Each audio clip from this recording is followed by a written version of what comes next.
जय हिंद दोस्तों, मेरा नाम कुलदीप है और स्वागत है आपका अपने चैनल दीप्स एजुकेशन पर।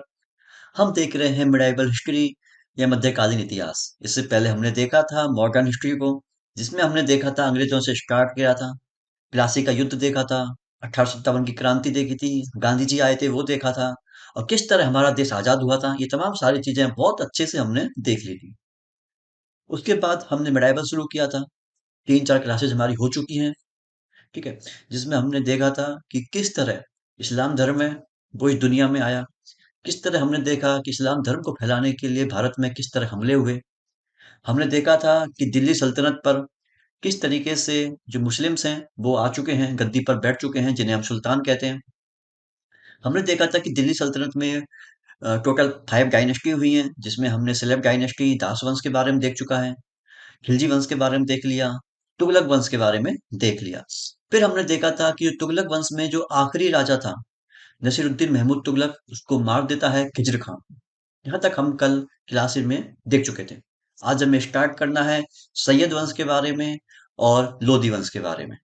ठीक है, तो पढ़ने में काफी मजा आने वाला है, और जो क्लासेस देख रहे हैं उन्हें पता भी है इस चीज का कि यहीं से आपके एग्जाम में बहुत सारे क्वेश्चंस आपको डायरेक्ट देखने को मिलेंगे। और जो भी कुछ यहाँ दाएं बाएं का रह जाएगा, उसको हम प्रीवियस ईयर क्वेश्चंस हैं वहां से सॉल्व कर लेंगे बहुत ही आराम से, बहुत ही अच्छे से। ठीक है, अगर आप चैनल पर नए हैं तो सब्सक्राइब जरूर कर लें चैनल को, जिससे आगे की वीडियोज भी आप तक पहुंचती रहें। अगर आप जुड़ना चाहते हैं हमसे टेलीग्राम, फेसबुक, इंस्टाग्राम पर, तो उनकी लिंक भी यहाँ पर दी गई है। यहाँ पर क्लिक करके भी जुड़ सकते हैं। इनको मैं नीचे कमेंट बॉक्स में पिन कर दूंगा, वहां जाकर भी आप मैसेज कर सकते हैं। ठीक है, लास्ट में वीडियो अच्छी लगेगी तो वीडियो को लाइक करके जरूर जाएंगे। तो बिना ज़्यादा हम टाइम खराब किए स्टार्ट करेंगे कि आज हमें क्या देखना है। आज हमको स्टार्ट करना है सैयद वंश के बारे में। मैंने लास्ट क्लास में आपको बताया था कि जो नसीरुद्दीन महमूद तुगलक है, उसको मार देता है। कौन मार देता है? उसको मार देता है खिज्र खां। तो हमें खिज्र खां मार देता है, तो खिज्र खां ही बाद में सैयद वंश की स्थापना करता है दिल्ली सल्तनत में। ठीक है, पहली बात आती है कि जो सैयद वंश है, यह कहाँ के रहने वाले थे? यह थे मध्य एशिया के। ठीक है, मध्य एशिया में है ट्रांस ऑक्सियाना। ठीक है, ये कहाँ पर है? मध्य एशिया। नॉर्मली याद हो जाए तो अच्छी बात है कि सैयद वंश कहाँ के रहने वाले थे? मध्य एशिया के। ठीक है, अब इसमें बात आती है खिज्र खां की। ठीक है, पहली बात तो सैयद वंश के बारे में देखते हैं कि सैयद वंश का जो शासन था वो कब से कब तक रहा था। 1414 से 50। जैसा कि फिर कहूंगा मैं हर बार की तरह, याद हो जाए तो अच्छी बात, नहीं हो तब भी कोई दिक्कत वाली बात नहीं है। तो जो खिज्र खां था, जो इसका फाउंडर था सैयद वंश का, 1414 से 23, इसके बारे में पढ़ने को सिर्फ एक ही बात है। कौन सी? कि यह सैयद वंश का फाउंडर था। ज्यादा कुछ पढ़ने का नहीं है।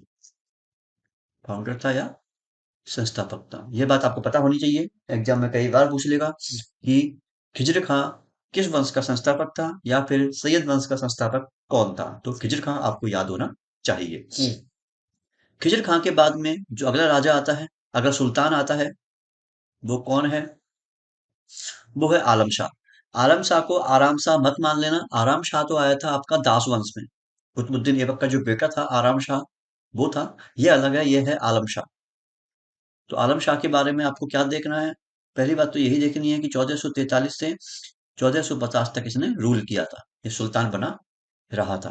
ठीक है, ये इसके टाइम पे आपको पढ़ना है कि इसका एक सेनापति हुआ करता था। इसका एक सेनापति था, उसका नाम था बहलोल लोधी, जो बाद में लोधी वंश की स्थापना करता है। ठीक है, बहलोल लोधी था, इसका सेनापति हुआ करता था।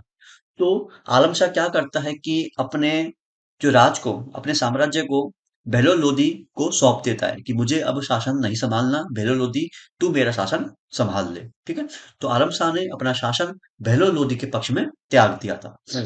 और इसके बाद में बहलोल लोधी बाद में लोधी वंश की स्थापना करता है। ठीक है, अब हमें देखना है लोधी वंश के बारे में। मतलब कुल मिला के सैयद वंश के बारे में ज्यादा कुछ पढ़ने को अपने पास नहीं था। कई बार एग्जाम में क्वेश्चन बनता है ये वाला कि आलम शाह किसके पक्ष में अपना शासन त्याग देते हैं, या किसको अपना शासन दे देते हैं। वो है बहलोल लोधी। ठीक है, उसके बाद में अब चलते हैं अगले वंश की तरफ, अगली डायनेस्टी की तरफ। वो है लोधी वंश, लोधी डायनेस्टी। इसके बारे में पढ़ने को है थोड़ा बहुत। वो कौन कौन सी बातें हैं? पहली बात तो पता होनी चाहिए कि इसने कब से कब तक रूल किया था। कब से कब तक रूल किया था। और यह है दिल्ली सल्तनत का आखिरी वंश है, इसलिए यहाँ 1526 आया है। मैंने बताया था दिल्ली सल्तनत के बारे में कि 1206 से 1526 तक दिल्ली सल्तनत चलती है। ठीक है। दिल्ली में एक तरह से मुस्लिम थे, उनका जो भारी ताकत थी उनका चलता है। इसमें 1526 आ चुका है, 1451 से 1526 तक लोधी वंश रहा था। ठीक है। यह दिल्ली सल्तनत का अंतिम वंश है। हाँ, लिख देता हूँ, पता होना चाहिए आपको। तो दो तीन बार देखोगे तो अपने आप आपको पता चल जाएगा, इन चीजों का याद हो जाएंगी। दिल्ली सल्तनत का अंतिम वंश है। दूसरा कि यह लोधी वंश है, ये भारत पर राज करने वाला पहला अफगानी वंश था। भारत पर राज करने वाला पहला अफगानी वंश था। ठीक है। इसके बाद तो हालांकि जो आपने नाम सुना होगा शेरशाह सूरी, वो भी अफगानी था। लेकिन अगर बात आएगी भारत पर राज करने वाला पहला अफगानी वंश कौन सा था, वो था लोधी वंश। ठीक है। बेलो लोधी के बारे में ज्यादा कुछ पढ़ने को नहीं है। बस आपको यह याद करना है कि बेलो लोधी लोधी वंश का संस्थापक था।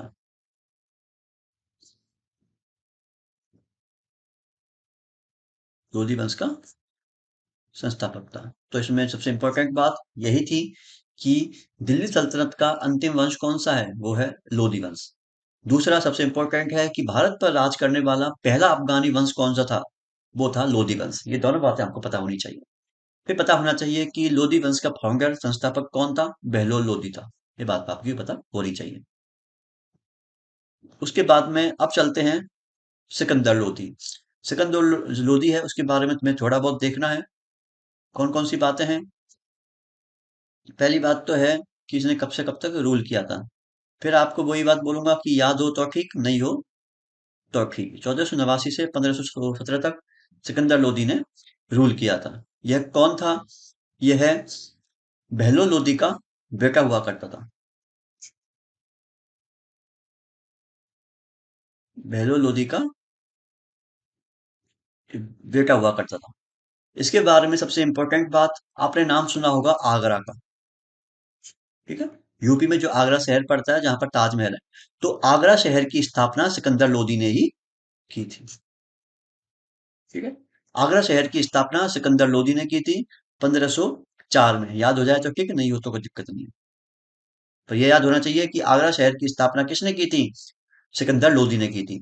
फिर यह भी याद होना चाहिए जब आगरा शहर की स्थापना हो चुकी है तो इसने अपनी राजधानी क्या बनाई, आगरा बनाई। आगरा किस नदी, ठीक है, इसने अपने राजधानी क्या बनाई, यह बनाई आगरा। ठीक है। और जो आगरा शहर की स्थापना हो चुकी है, इसकी अपनी राजधानी बना लिया है। और आगरा किस नदी के किनारे बसा हुआ है, यमुना नदी के किनारे। आप कभी आगरा ताजमहल गए होंगे तो आपने देखा भी होगा यमुना नदी वहां पर बहती है। यमुना नदी के किनारे यह शहर बसा हुआ है। ठीक है। हम्म।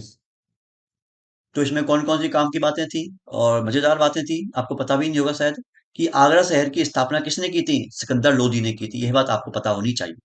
ठीक है। ठीक है। और किसने अपनी राजधानी आगरा बनाई थी, सिकंदर लोदी ने। ठीक है।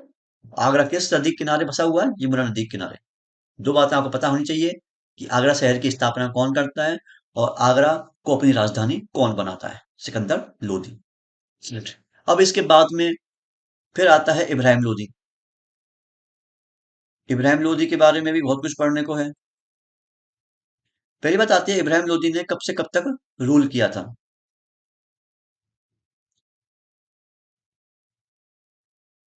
ठीक है। 1517 से 26 तक इसने रूल किया था।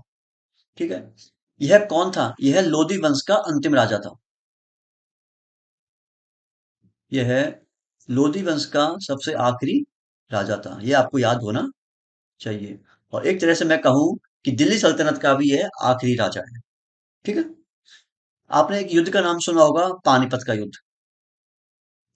तो पानीपत का जो फर्स्ट युद्ध हुआ था, वो हुआ था 1526 में, जिसके बारे में थोड़ा बहुत अच्छे से हम देखेंगे बाबर को जब पढ़ेंगे उसके बारे में। तो ठीक है। तो पानीपत का पहला युद्ध हुआ था 1526 में। तब बाबर ने इब्राहिम लोदी को हरा दिया। इब्राहिम लोदी को हरा दिया। एक्चुअल में कहानी ये थी कि दिल्ली सल्तनत पर एक तरह से अधिकार चलता हुआ जा रहा था। कभी तो कोई वंश आ रहा था, कभी कोई वंश आ रहा था। तो हम लोगों ने सोचा क्यों ना इनको यहाँ से बाहर निकाला जाए। तो हमने बाहर से हेल्प मांगी। और बाहर से हेल्प मांगी थी हमने बाबर की। बाबर से बोला था हमने कि आप इनको हमारे यहाँ से बाहर निकाल दो। बाबर ने हाँ कर लिया था। लेकिन बाबर ने इसको हरा तो दिया था, लेकिन हराने के बाद भी खुद भी यही भारत में बस चुका था। भारत में राज करने लग गया था, भारत से बाहर बाबर नहीं गया। इस वजह से ही फिर बाबर बाद में मुगल वंश की स्थापना कर देता है। ठीक है। तो बाबर ने इब्राहिम लोदी को हरा दिया था पानीपत के पहले युद्ध 1526 में। और उसकी वजह से फिर बाबर बाद में मुगल वंश की स्थापना कर देता है। फिर बाद में बाबर है, ये मुगल वंश की स्थापना करता है। ठीक है। और इब्राहिम लोदी है, यह दिल्ली सल्तनत का अंतिम राजा है। दिल्ली सल्तनत का अंतिम राजा है। कौन कौन सी बातें थी इंपॉर्टेंट?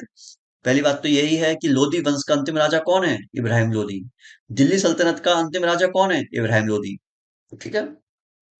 पानीपत का पहला युद्ध किस किस के बीच में हुआ था? बाबर और इब्राहिम लोदी के बीच में। बाबर जीत गया था, इब्राहिम लोदी हार गया था। कब हुआ था? 1526। इंपॉर्टेंट है। ठीक है। और इसी के बाद में जब बाबर जीत जाता है तो मुगल वंश की स्थापना कर देता है। कि मुगल वंश की स्थापना किस युद्ध के बाद होती है? पानीपत के पहले युद्ध के बाद में। ये तमाम बातें हैं छोटी मोटी, और आपको याद हो भी जाएंगी आसान से, हंसते खेलते। ठीक है। तो यह आज की क्लास थी। उम्मीद है आपको अच्छी लगी होगी, चीजें आपको समझ भी आई होंगी, चीजें आपको याद भी हुई होंगी। आप इनको 2-3 बार और देखोगे, चीजें अपने आप आपके दिमाग में सेट हो जाएंगी। ठीक है। जब आप प्रीवियस ईयर क्वेश्चंस करोगे तो इनमें से आपको बहुत सारे क्वेश्चंस देखने को मिलेंगे। और जो कुछ क्वेश्चन रह जाएंगे उनको हम जब प्रीवियस ईयर क्वेश्चंस करने पाएंगे तब अच्छे से और देख लेंगे। बाकी आपकी वीडियो अच्छी लगी हो तो वीडियो को लाइक जरूर करेंगे। अपना ध्यान रखें, अपना ख्याल रखें। जय हिंद, जय भारत। थैंक